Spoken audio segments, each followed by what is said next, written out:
So I know it's often hard to imagine when a plan is executed flawlessly.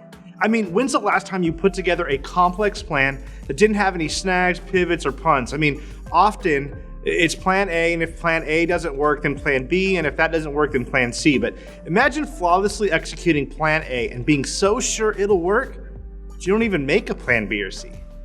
Today, we're going to talk about one of the plans that God put into place in order for Jesus to come to earth.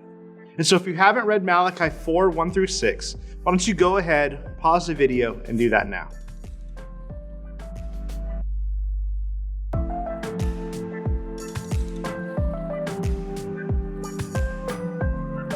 You know, we often don't read from the book of Malachi, but it was written after the people of Israel had returned from exile.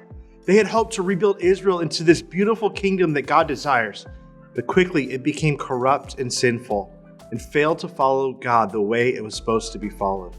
And so God used Malachi to show them their error, to expose their broken hearts, and to tell them how he would fix it. And then silence. 400 years of God not speaking through prophets, priests, or kings. But if you paid attention to the reading, you would know that the Messiah, right? He says the Son of Righteousness will come after the next Elijah comes. So when we meet John the Baptist in Matthew 3, and Mark 1, and Luke 1, and in John 1, our minds should be reminded of this promise in Malachi 6. We see God's plan was carefully enacted so that you and I can have the assurance that Jesus was who he says he was. And if Jesus was who he claimed to be, that means you and I have the ability to hear from God again.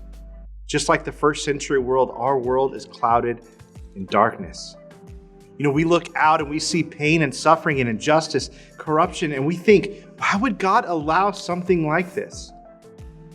The truth is that God is working his plan for the redemption of his people through the person of Jesus. Yeah, sure, he could come as a mighty warrior and he could eradicate sin and injustice, but ultimately that would lack mercy. Instead, he comes as a tiny child, right? The king of shepherds, the humble servant who will one day, 33 years from his birth, bring healing through his outstretched arms.